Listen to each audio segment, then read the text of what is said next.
नमस्कार, मैं हूं शिवानी शर्मा। एक बार फिर हम हाजिर हैं आपके सामने सियासत की दुनिया में वायरल होने वाली खबरों को लेकर। चुनावी वायरल हाय है में जैसे जैसे चुनाव होने की खबरें तेज हो रही हैं, राजनीतिक हलचल बढ़ रही है। सोशल मीडिया पर मैसेजेस भी बढ़ रहे हैं, वो भी राजनीतिक मुद्दों से जुड़े हुए। कोई इस माध्यम से आरोप लगा रहा है तो कोई अपना प्रमोशन कर रहा है, और ऐसी ही खबरों की पड़ताल करेंगे अपने शो में। प्रेस वार्ता में पत्रकारों से रूबरू होकर नेता क्या करते हैं। आप कहेंगे कि विपक्ष पर टीका टिप्पणी करने के साथ साथ अपने सरकार और उपलब्धियों के कसीदे पढ़ते हैं, लेकिन क्या आपने कभी किसी नेता को मीडिया को ही ऑफर देते हुए देखा है? सोशल मीडिया पर ऐसा ही एक वीडियो वायरल हो रहा है, जिसमें मीडिया को फेवर के बदले खुला ऑफर दे रहे हैं यूपी के पूर्व मुख्यमंत्री अखिलेश यादव। सच्चाई जानने के लिए आइए इस खबर को कसते हैं वायरल कसौटी पर।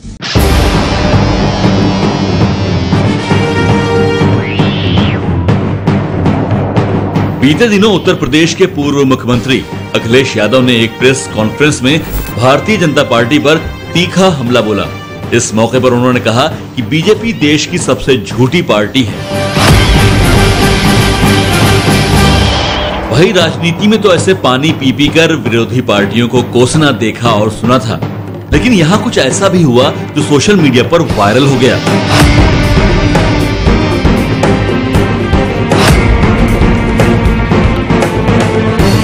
दरअसल बातचीत के दौरान जब किसी ने अखिलेश यादव से कोई सवाल किया, तब अखिलेश यादव ने पत्रकारों को भी एक खुला ऑफर दे दिया।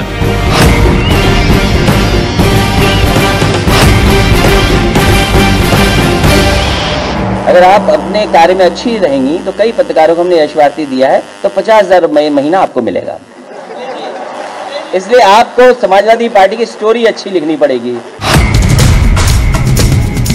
उन्होंने कहा कि पत्रकार अगर समाजवादी पार्टी के लिए अच्छी स्टोरी करेंगे तो वो सत्ता में वापस आने पर उन्हें यश भारती से सम्मानित करेंगे, साथ ही 50,000 रुपए भी मिलेंगे।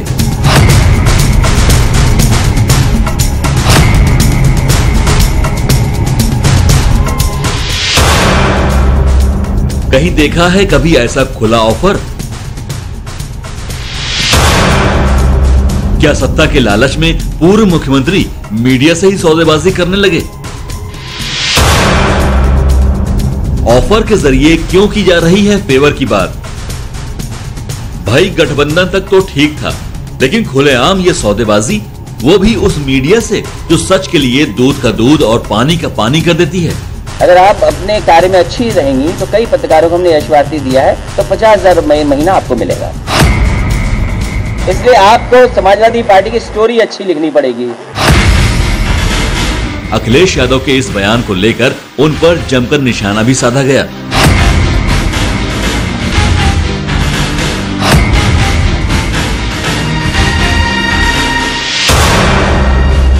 कमाल की समाजवादी सोच है इनकी, पत्रकारों को खुलेआम रिश्वत की पेशकश।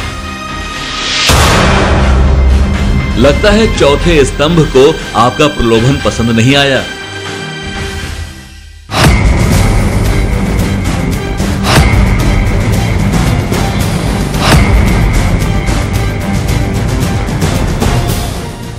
हमने जब इस वीडियो की पड़ताल के लिए इंटरनेट का सहारा लिया, तब हमें बड़ी आसानी से ये वीडियो मिल गया।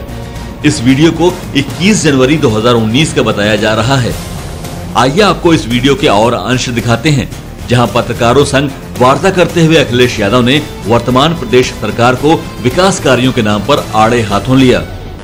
केंद्र सरकार ने प्रदेश सरकारों को हमेशा उलझा के रखा है। आप शिक्षा मित्र वाला फैसला देख लीजिए, आयुष्मान योजना का फैसला देख लीजिए। आप आयुष्मान योजना में कितनों को लाभ मिल जाएगा या कितनों का इलाज हुआ जा रहा है।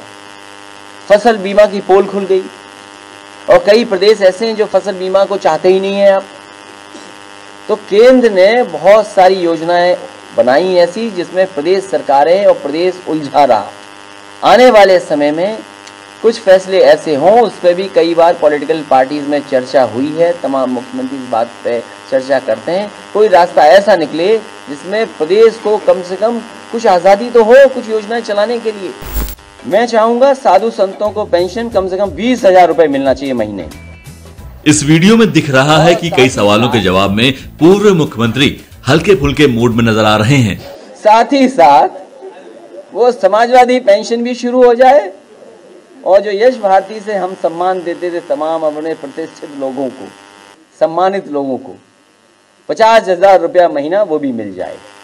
और सुनिए, यहीं तक बात न रुके, आप भूल जाते हो पत्रकार साथियों, समय समय पे याद दिलाना पड़ता है आपको। जो लोग रामायण करते हैं, पाठ करते हैं, या रामायण का कार्यक्रम गांव-गांव होता है, जो भगवान राम बनते हैं उनकी भी पेंशन हो, जो लक्ष्मण बनते हैं उनकी भी पेंशन हो, जो सीता बनती है उनकी भी पेंशन हो, और अगर आपके खजाने में कुछ पैसा बचे तो थोड़ा रावण को भी दे देना। और पत्रकारों से बड़े ही मजाकिया लहजे में बातें भी कर रहे हैं। इसी बातचीत के दौरान किसी सवाल के जवाब को मजाक के तौर पर उन्होंने यश भारती के ऑफर के रूप में दे दिया। अगर आप अपने कार्य में अच्छी रहेंगी तो कई पत्रकारों को हमने यश भारती दिया है, तो 50,000 महीना आपको मिलेगा। इसलिए आपको समाजवादी पार्टी की स्टोरी अच्छी लिखनी पड़ेगी। अगर आज से आप लिखना शुरू करें तो 2.5 साल में इंतजाम हो जाएगा कि अगला कोई सम्मान आपको प्राप्त होगा। अखिलेश यादव का ये वीडियो सही पाया गया है। इसमें किसी तरह की कोई छेड़छाड़ नहीं की गई है। भले ही पूर्व मुख्यमंत्री ने प्रेस कॉन्फ्रेंस में मजाकिया अंदाज में जवाब दिए, लेकिन इस तरह से मीडिया को खुला ऑफर देने को कहीं से सही नहीं ठहराया जा सकता। ये खबर वायरल कसौटी पर हुई है पास। पुलवामा में हुए भीषण आतंकी हमले के महज 12 दिन बाद इंडियन एयरफोर्स के जांबाजों ने पाकिस्तान में घुसकर देश के सैनिकों की शहादत का बदला ले लिया। लेकिन उससे पहले आतंकियों और उनके पनाहगारों को सजा दिलाने के लिए बीजेपी के एक नेता ने अन्न ग्रहण न करने का ऐलान किया था। कौन है ये नेता? क्या उन्होंने अपना संकल्प पूरा किया या महज ये एक पब्लिसिटी स्टंट था? आइए कसते हैं इस खबर को वायरल कसौटी पर।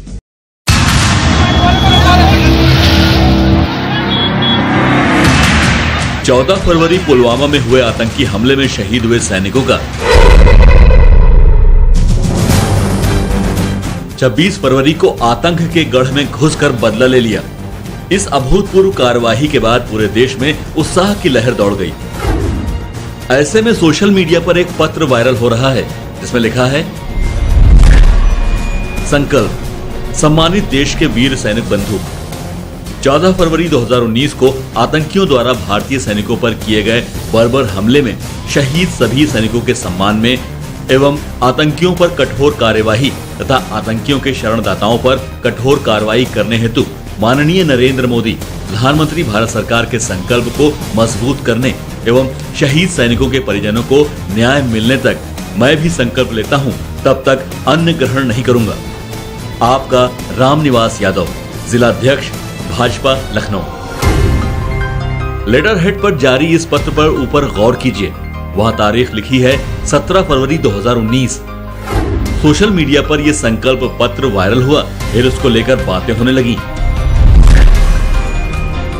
क्या अन्न न ग्रहण करने वाला संकल्प पूरा किया गया, या ये संकल्प के नाम पर सिर्फ ध्यान खींचने के लिए लिखा गया था?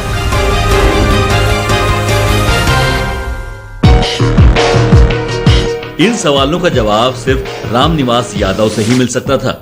इसके लिए हमने जिला अध्यक्ष से संपर्क स्थापित किया और फिर हमारे सामने आई इस संकल्प से जुड़ी सच्चाई। हमने पत्र जारी किया था, माननीय प्रधानमंत्री जी से आग्रह किया था कि जिस तरह पाकिस्तान परस्त आतंकियों ने हमारे वीर सैनिकों पर हमला किया, उनको वीरगति को प्राप्त कराया, ऐसे विभत्स कांड के लिए प्रधानमंत्री जी ने संकल्प लिया था कि मैं ऐसे आतंकवादियों, उनको संरक्षण देने वालों को बख्शूंगा नहीं। तो उनके संकल्प को और मजबूती देने के लिए, क्योंकि जो माहौल पूरे देश से बना था, मुझे लगा निश्चित रूप से हम सब लोगों को भी कुछ प्रण करना चाहिए, जिससे मैंने कहा था जब तक बदला नहीं होगा मैं अन्न ग्रहण नहीं करूंगा। हमारे साथ बातचीत में रामनिवास यादव ने अपने संकल्प से जुड़ी इस खबर को सही ठहराया।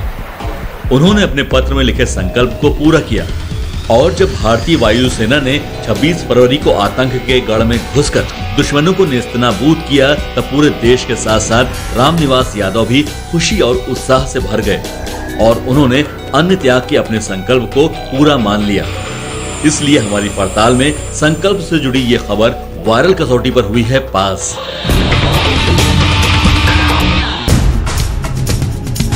और इसके पक्ष में एक तस्वीर कई दिनों से वायरल भी हो रही है।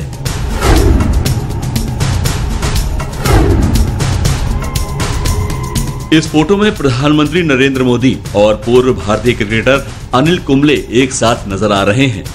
फोटो में दिख रहा है कि पीएम मोदी के एक हाथ में गुलदस्ता है और वो कुंबले से हाथ मिला रहे हैं। तस्वीर में लिखा है, भारतीय क्रिकेट के सितारे अनिल कुंबले का भारतीय जनता पार्टी में हार्दिक अभिनंदन और स्वागत। तो क्या अनिल कुंबले बीजेपी में शामिल हो गए हैं? क्या अनिल कुंबले आगामी लोकसभा का चुनाव लड़ेंगे? अनिल कुंबले के बीजेपी में शामिल होने का दावा करती ये पोस्ट बीजेपी समर्थक Facebook page we support Narendra Modi पर शेयर की गई है। इस पोस्ट को शेयर करते हुए लिखा गया, हिंदुस्तान के महान खिलाड़ी अनिल कुंबले जी बीजेपी में शामिल होने पर हार्दिक बधाई एवं शुभकामनाएं। अपने राज्य कर्नाटक से लड़ेंगे चुनाव। फिर क्या था, ये खबर जंगल की आग की तरह तेजी से फैली। इस पोस्ट को काफी लोगों ने शेयर किया। इतना ही नहीं, इस पर कई लोगों ने अपनी प्रतिक्रियाएं भी दी। आखिर क्या है इस वायरल पोस्ट की सच्चाई? जब हमने इस खबर की सच्चाई जानने के लिए पड़ताल शुरू की तो हमें इंटरनेट पर 2 से 3 लिंक मिले, जहां पर पूर्व क्रिकेटर अनिल कुंबले की राजनीति से संबंधित खबरें मिली। 18 अप्रैल 2018 को एक खबर आई थी, जिसमें कहा गया था कि कर्नाटक विधानसभा चुनाव के दौरान बीजेपी ने पूर्व क्रिकेटर अनिल कुंबले और राहुल द्रविड़ को पार्टी में शामिल होने का ऑफर दिया था, लेकिन दोनों ने बीजेपी के इस प्रस्ताव को ठुकरा दिया था। इस पूरे मामले को लेकर हमने भी अनिल कुंबले से संपर्क करने की कोशिश की, लेकिन उनसे संपर्क नहीं हो सका। हमने उनके ट्विटर अकाउंट को भी खंगाला, लेकिन वहां भी बीजेपी में शामिल होने वाली बात का जिक्र नहीं था। हमारी अब तक की पड़ताल में ये वायरल होती खबर भ्रामक साबित हो रही थी, लेकिन पूरी पड़ताल अभी बाकी थी। अब बारी थी तस्वीर की पड़ताल की, तो पीएमओ इंडिया और नरेंद्र मोदी के ऑफिशियल पेज पर एक लिंक मिला, जो 1 अगस्त 2014 को शेयर किया गया था। उस तस्वीर के साथ लिखा है, विख्यात क्रिकेटर अनिल कुंबले से आज मुलाकात। यानी वो फोटो हाल की नहीं बल्कि 5 साल पहले की है। बता दें कि लोकसभा चुनाव 2019 की तैयारियां बेहद जोर शोर से चल रही हैं, इसलिए इस तस्वीर को नए कैप्शन के साथ पेश करने के पीछे कुछ लोगों का मकसद किसी पार्टी के पक्ष या विपक्षी पार्टियों के खिलाफ एजेंडा बनाना है। हमारी पूरी पड़ताल में अनिल कुंबले का बीजेपी ज्वाइन करने की खबर बताती ये फोटो झूठी साबित हुई है। अनिल राजनीति से दूर रहना चाहते हैं, इसलिए यह खबर वायरल कसौटी पर हुई है फेल। आज के लिए बस इतना ही। आपसे फिर होगी मुलाकात इसी समय इसी चैनल पर। तब तक के लिए दीजिए पूरी टीम को इजाजत। नमस्कार।